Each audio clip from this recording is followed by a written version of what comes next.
To reach old Tom McKeever's cabin, I gotta haul myself across a canyon in a cable bucket 90 feet above the Thompson River. One reason my job never gets monotonous. I'm a rural social worker in British Columbia. My name's George Dillon. It's part of my job to call on all the old age pensioners in my district every so often to see how they're getting along. Tom McKeever's really too old to be living up here in the mountains all by himself, but this cabin is home to him, and here he stays. Wiry old chap. Nothing wrong with him, except he's getting older and needs a new set of stored teeth. I've been trying to persuade Tom to move into town, but he says he likes it here. Never gets lonesome as long as he can see the trains go by.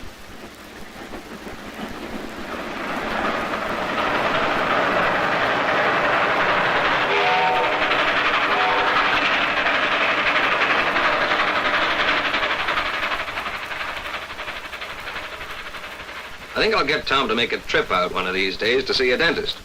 Then when he comes to town, I'll try to get him into the provincial men's home. That's about 100 miles up the railway at Kamloops. I work out of the district office there. We handle all the social services in a mighty big area, sagebrush and mountain country mostly. Sometimes it takes me 10 days to cover my own territory, and we have 2 other visiting workers for the rest of the district.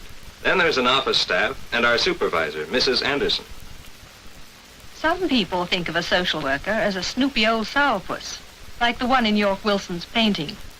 Well, I suppose there are a few of her kind still around, but not around here. It's a nice bit of satire, but I'm afraid that lady wouldn't last long in rural welfare. We're perfectly normal people, and we're very proud of our profession. That's what I've just been telling the new girl. She's a college student taking in-service training with us as part of her course. We have some pretty advanced social legislation on the books in British Columbia, but it can't just stay on the books. It has to be brought to the people who need it. And that's our job. And it calls for skill and training, which is true of social service anywhere, of course, but particularly true here because we have very special problems. It's a huge province, but so rugged and mountainous that most of our people are concentrated into one small corner of it. Nearly 3/4 of British Columbia's 1 million people live within 50 miles of Vancouver City Hall.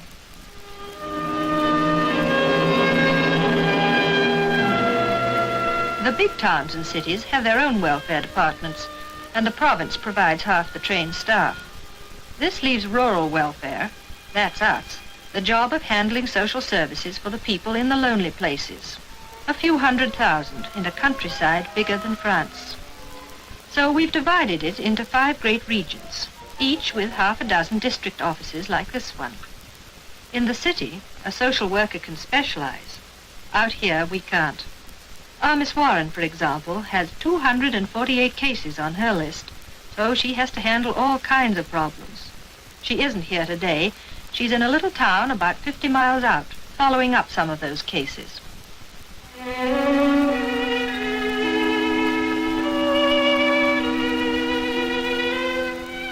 I can't think of them as cases. They're human beings. This time, 2 human beings, Peggy and her baby. The public health nurse put me in touch with Peggy a few months ago when Peggy took refuge in this town because her sister lives here. The poor kid hasn't a nickel, but we've seen that she had proper hospital care, and now I've got to help her to do some planning for the future. Peggy isn't married, but she has certain rights in this world, and so has the baby, human rights. For one thing, they have a legal right to some support from the child's father. Peggy doesn't even want to talk about him. It wasn't a love affair. Oh, she had a few foolish drinks one night, and now here she is. And where is he? I have a letter here based on a report from Jim Cassidy, one of our social workers over in Region 2. Our network covers the province pretty thoroughly. We heard that this man was working in a logging camp over there, so we asked Cassidy to look him up. Jim had to borrow a jeep to make the trip over the mountain roads.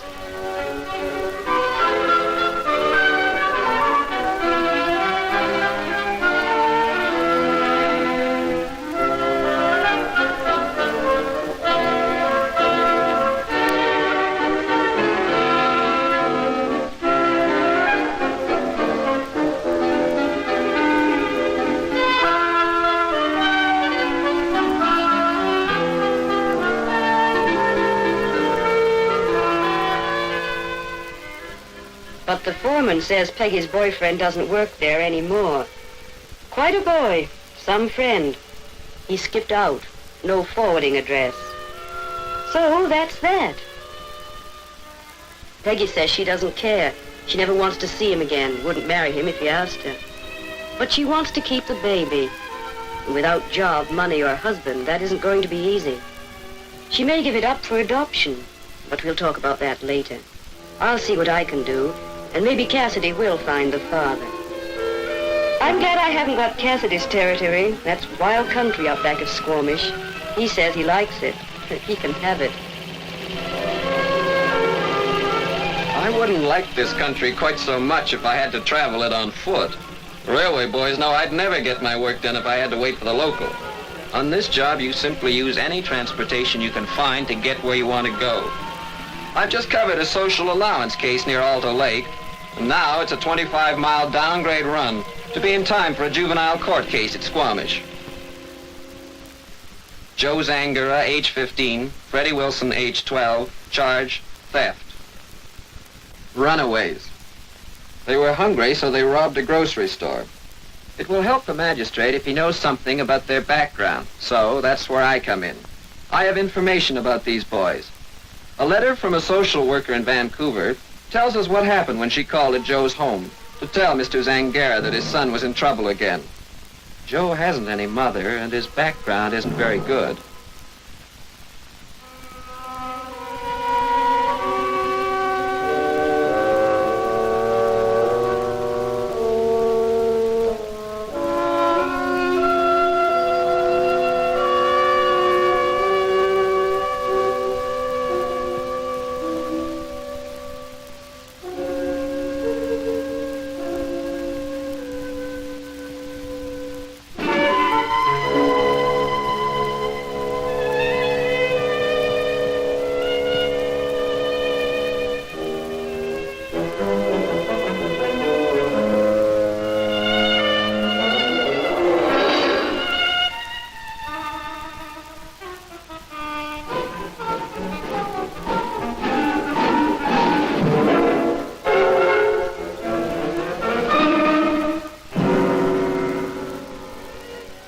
Maybe Joe's father doesn't care what happens to the boy, but we care, and the facts will help the magistrate.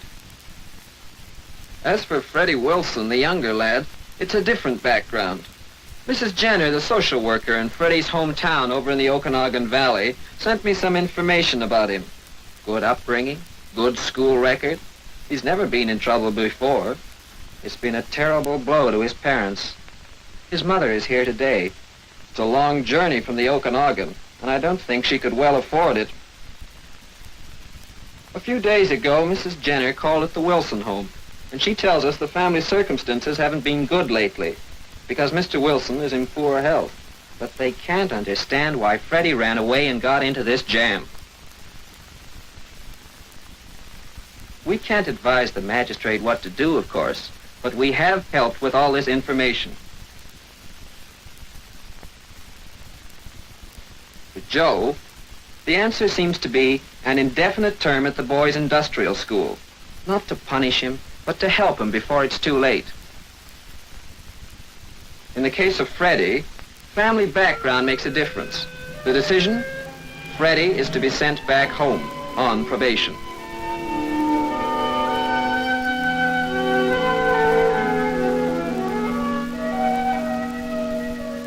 But that doesn't mean we're finished. These boys are at a critical age. Other social workers will follow up from here, at the industrial school and at Freddie's home. We work in terms of people. At the provincial parliament buildings in Victoria, our departmental heads work in terms of policy. It's their job to work out the program, which we translate into action all over the province.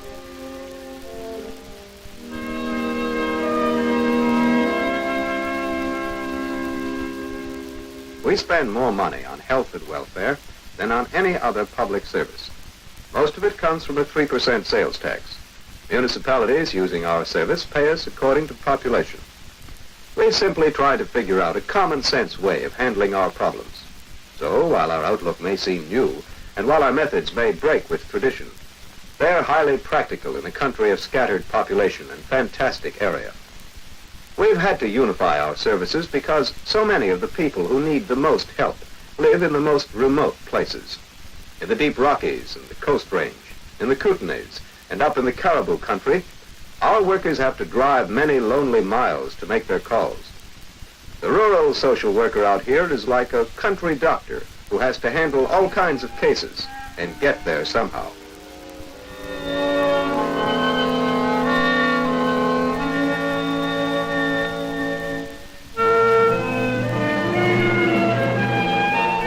Inland transportation is only half the problem. We have 3,000 miles of the most rugged coastline in the world. So it's a matter of routine for some of our people to do most of their traveling by boat. Our own launch, the Sheely, is the workhorse of the service. It makes short runs to the Gulf Islands, longer voyages carrying social workers to the villages on the north coast of Vancouver Island, and other distant places that can be reached only by sea.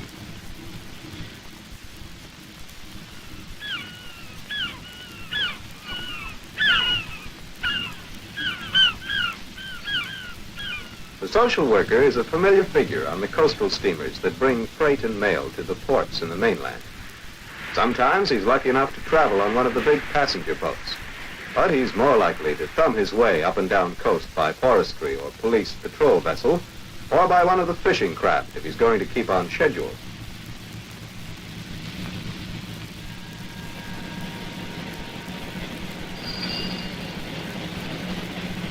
One of our workers listed 38 different methods of British Columbia transportation by sea and by land, ranging all the way from water taxi to an ascent of a mountain by cable car to reach a mining camp high above.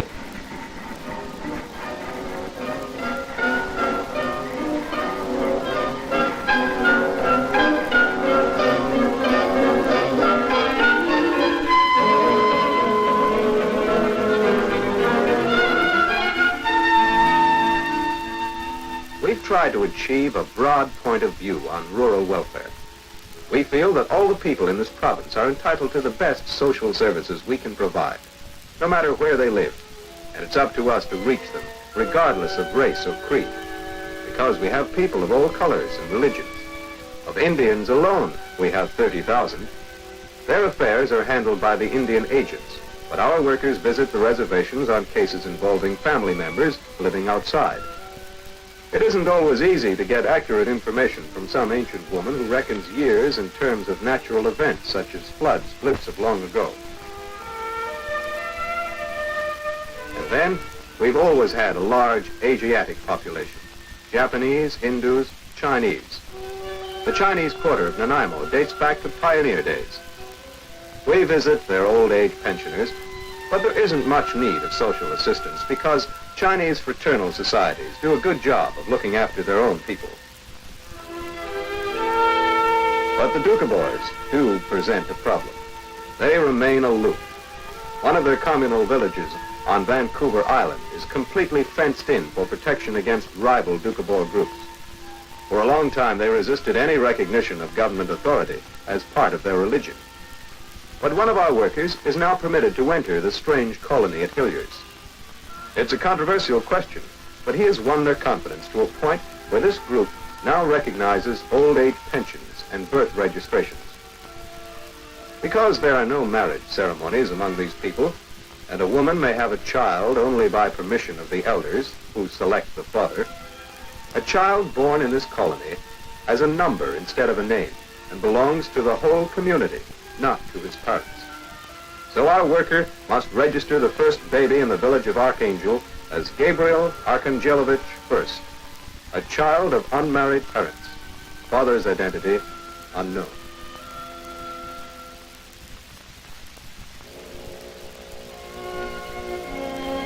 Freddie Wilson's hometown is a long way from Vancouver, but a traveling child guidance clinic comes to our community hall several times a year.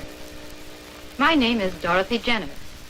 I'm the social worker here, and I ask the Wilsons to bring Freddie to the clinic. When a boy gets into trouble, there's often a health problem behind it, sometimes physical, more often mental. And if it isn't corrected, he may get into trouble again. That's why we had Freddie come to the clinic, and why we asked his parents to come, too. because the public health nurse told me she thought some of the trouble lay with George Wilson, the father. It was a health matter, largely physical and partly mental. But Freddie's personal problem was only one element. Although Freddie's school marks had fallen off, the clinical test showed that he was actually above average in perception and coordination. Really a bright boy. But there are things that even a bright boy can't understand without help. A talk with George Wilson brought out the truth. He was a sick man, but he couldn't face up to the idea of going to a sanatorium because he thought he couldn't afford to quit work. He tried doctoring himself, took out his fear and anxiety on his family. The home became so unhappy and insecure that the bewildered Freddie ran away from it. So we sit down to discuss a plan of action. There is a good deal of social assistance in our province for cases like this if the Wilsons had only known. Now we can do something. And in the light of what we know now, I'm very glad the magistrate didn't send Freddie to industrial school. Although for Joe Zangara, it's a better place than his own home. Some people think of the industrial school as a prison. But Dick Maxwell, our social worker there, says he likes to regard it as a sort of hospital. Maxwell works along with the boys so he can help head them the right way when they leave school. He is an important link between the lads and the outside world. Watching Joe, he learned something. Although Joe came from the city, he was crazy about the country and fond of animals, especially horses. Maxwell thought there might be an answer in that.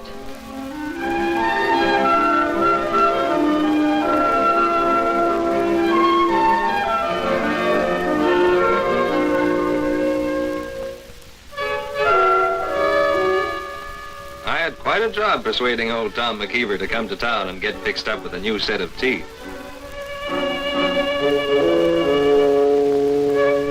It's 10 years since he's been in Kamloops, and now that he's here, I'm going to take him for a little drive. I've been telling Tom about the provincial men's home, so perhaps we'll drop in there and look around.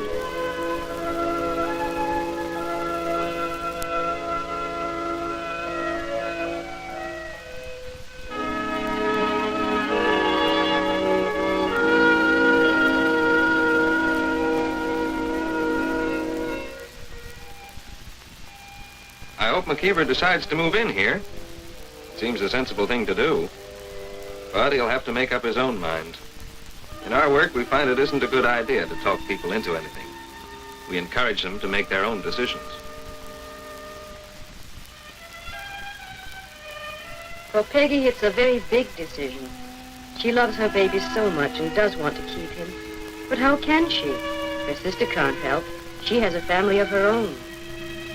Everybody has been advising Peggy to be sensible, to give up the baby for adoption. So I've brought the necessary papers for her to sign.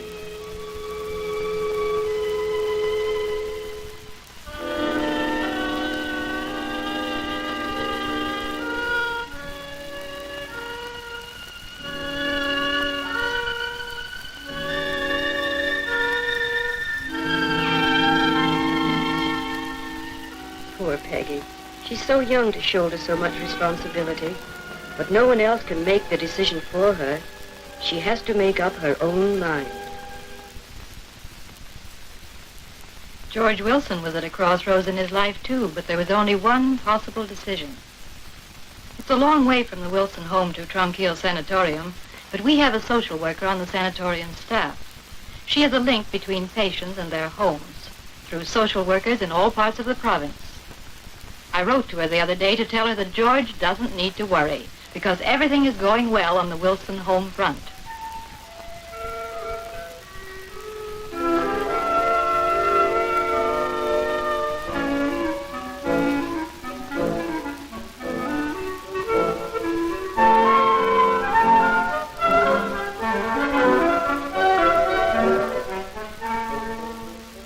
We're supposed to be very objective and all that, but I really enjoy visiting Mrs. Wilson and Freddie.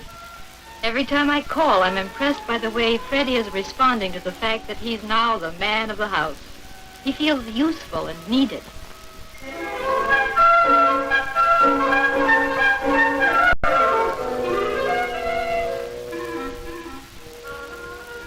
He's a normal kid now.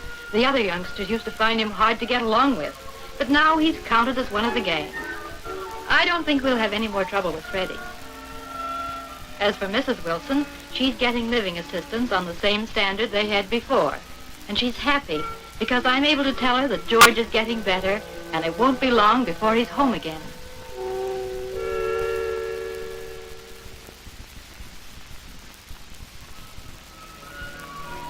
If I'm ever transferred away from the Kamloops office, I hope they'll send me up to the Caribou country, last of the Old West. Al Scott, the social worker up there, used to be a bomber pilot. After the war, he wanted a job with a touch of adventure and a chance to do a little good in the world. Well, this is it.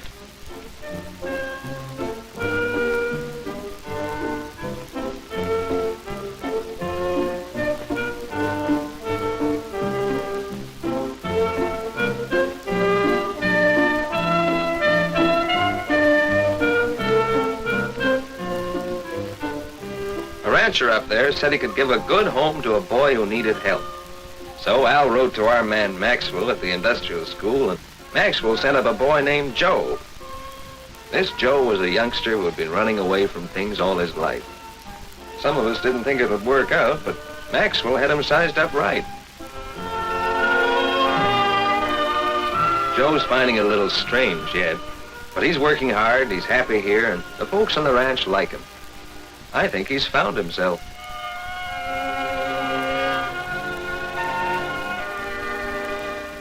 My territory goes partway into the Caribou. There's a good highway now following the route of the old Caribou Trail. Pioneer towns are going modern. There's a case I've got to check here. Widow woman. We helped her a bit after her husband died. Now she has a small store and tourist camp.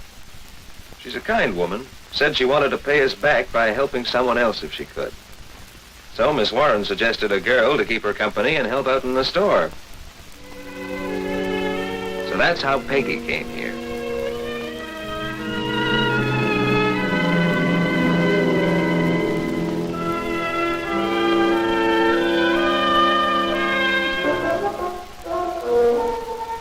The villagers don't know Peggy's story, and what they don't know won't hurt them. Somehow they've got the idea she's been deserted by her husband. I think the old lady who runs the store sold him on that. Anyhow, she's more concerned with Peggy's future than Peggy's past, and with the future of that baby.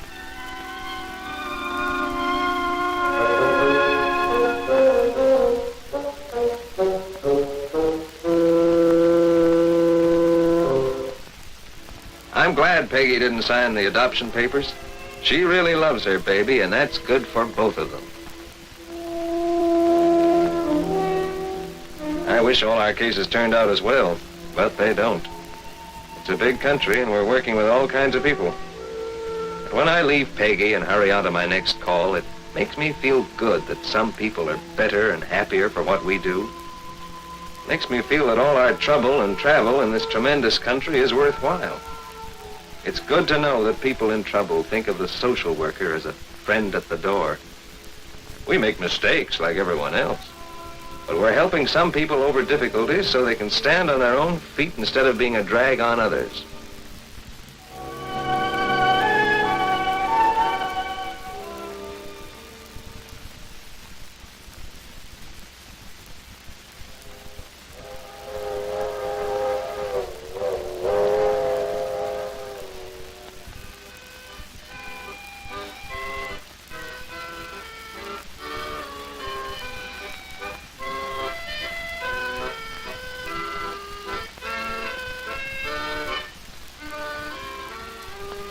But oh boy, I could make half a dozen calls in the time it takes to cross that canyon and visit old Tom McKeever. Yes, that unsanitary old reprobate is back. I thought he would like the men's home, but not him. Too many people around, he said, not enough trains. He's a darned old nuisance. And yet, I'll miss him when he's gone.